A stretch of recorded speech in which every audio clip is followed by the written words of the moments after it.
Hello, നല്ല അടിപൊളി ഒരു ഇളനീൻ പുഡിങ് ഉണ്ടാക്കലെന്നാ വേഗം നമുക്ക് ഉണ്ടാക്കല്ലേ. അതിനെന്ത് പണിയെടുക്കണമെന്നാ, നമ്മളെ ഇളനീൻ എടുത്തിട്ട് വെള്ളം ഞാൻ നേരെ ജെല്ലിക്ക് വേണ്ടി മാറ്റിക്കട്ടാ.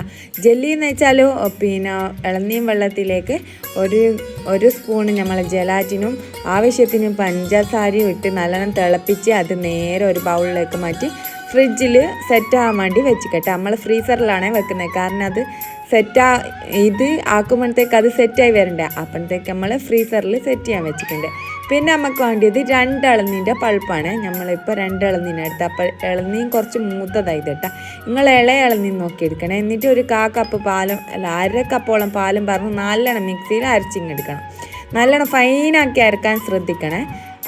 അപ്പോഴത്തേക്ക് നമുക്ക് 10 മിനിറ്റ് സോക്ക് ചെയ്യാൻ വെക്കണം. എന്ത് നമ്മളെ ജലാറ്റിന്. അപ്പോൾ 3 വലിയ നിറച്ചും തന്നെ സ്പൂണ് നമ്മൾ ജലാറ്റിനും ആവശ്യത്തിന് വെള്ളവും പാർന്ന് നമുക്ക് 10 മിനിറ്റ് സോക്ക് ചെയ്യാൻ വെക്കാം. അപ്പോൾ ഇവിടെ നമ്മൾ ഉപയോഗിക്കുന്നത് 500 ml, അതായത് 1/2 ലിറ്റർ പാലാണ്. അപ്പോൾ ഈ 1/2 ലിറ്റർ പാലിൽ നമ്മൾ ഇളനീൻ അരക്കാൻ ഉപയോഗിച്ചതൊഴിച്ച് ബാക്കിയുള്ള പാലെടുത്ത് നമ്മൾ തിളക്കാൻ വേണ്ടി വെക്കണം. അങ്ങനെ തിളക്കുന്ന വേണ്ടി വെക്കുന്നതിലേക്ക് ആവശ്യത്തിന് പഞ്ചസാര, അതായത് മധുരത്തിനനുസരിച്ച് നിങ്ങൾക്ക് കൂട്ടുകയും കുറയ്ക്കുകയും ചെയ്യാം. ഞാനിവിടെ എടുത്തിരിക്കുന്ന 1 കപ്പാണ്. പിന്നെ നമുക്ക് വേണ്ടിയത് നമ്മളെ അരച്ച് പേസ്റ്റാക്കി വെച്ച നല്ല ഫൈനാക്കി അരച്ച് വെച്ച് നമ്മളെ ഇളനീനാണ്. അതും ഇതിലേക്ക് ഇട്ടിട്ട് പിന്നെ നമ്മൾ ഒന്ന് തിളച്ച് വരുമ്പോൾ നമ്മുടെ ജലാറ്റിനും കൂടി ചേർത്ത് നല്ലതുപോലെ മിക്സ് ചെയ്തെടുക്കണം. നല്ലപോലെ മിക്സ് ചെയ്തെടുത്ത് നല്ലോണം തിളച്ച് വന്നാൽ നമുക്ക് ഫ്ലെയിം ഓഫ് ചെയ്യാൻ പറ്റുന്നതാണ് കേട്ടോ. നല്ലോണം തിളക്കണേ. എന്നിട്ട് നമ്മൾ നേരെ ഒരു ബൗളിലേക്ക് നമ്മുടെ ഈ പുഡിംഗ് മിക്സ് ചേർത്ത് കൊടുക്കുക.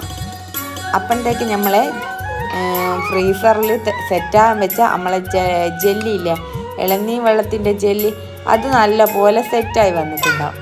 അപ്പോൾ ഈ ജെല്ലി നമ്മൾ ഇതിൻ്റെ മേലേക്ക്, അതായത് നമ്മളെ പുഡിങ്ങിൻ്റെ മേലേക്ക് ഇട്ട് കൊടുത്താൽ നമ്മൾ അടിപൊളി ടേസ്റ്റുള്ള പുഡിങ് ഇവിടെ സെറ്റായി കിട്ടും. എങ്ങനെ, ഒരു 2-3 മണിക്കൂർ ഫ്രിഡ്ജിൽ വെച്ചാലാണ്.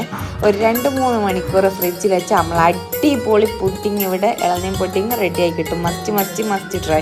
ഇഷ്ടപ്പെട്ടാൽ ലൈക്കും സബ്സ്ക്രൈബും ചെയ്യാൻ ഞങ്ങൾ പറഞ്ഞിട്ടുണ്ടാവില്ല, നിങ്ങൾ ചെയ്തിട്ടുണ്ടാവില്ല. നമ്മുടെ പുഡിങ് സെറ്റായി വന്നിട്ടുണ്ട്. അപ്പം നമ്മൾ കത്തി വെച്ചാൽ തന്നെ നല്ല സോഫ്റ്റായിട്ട് താഴേക്ക് പോട്ടാ. എന്നിട്ട് ഇതിൽ നിന്നൊരു കഷ്ണം എടുത്ത് വായിലേക്ക് ഇട്ടാൽ എൻ്റെ മോനെ അടിപൊളി സോർക്കും കണ്ടു. അത്രയ്ക്ക് ടേസ്റ്റാണ്. മസ്റ്റ് ഡ്രൈ ആയിട്ടുള്ള സാധനമാണ്. ഇതുപോലെ നല്ല സോഫ്റ്റ് ആൻഡ് ഫ്ലഫി ആയിട്ടുള്ള നല്ല അടിപൊളി പുഡിങ്ങാണ്. നല്ല എന്നാ പറയുക, ഇത് പറയാൻ പറ്റൂല. നിങ്ങൾ ഉണ്ടാക്കി നോക്കിയിട്ട് നിങ്ങൾ കഴിച്ച് നോക്കണം. നല്ല അടിപൊളി ടേസ്റ്റാണ്. Must try. എന്നാൽ പിന്നെ അടുത്ത വീഡിയോ ഒക്കെ കാണാം കേട്ടോ. അപ്പോൾ നിങ്ങൾ ഇഷ്ടപ്പെട്ടാൽ ലൈക്ക് സബ്സ്ക്രൈബും ചെയ്യാൻ ഒന്നും കൂടി ഞാൻ പറയുന്ന മസ്റ്റ് ട്രൈ.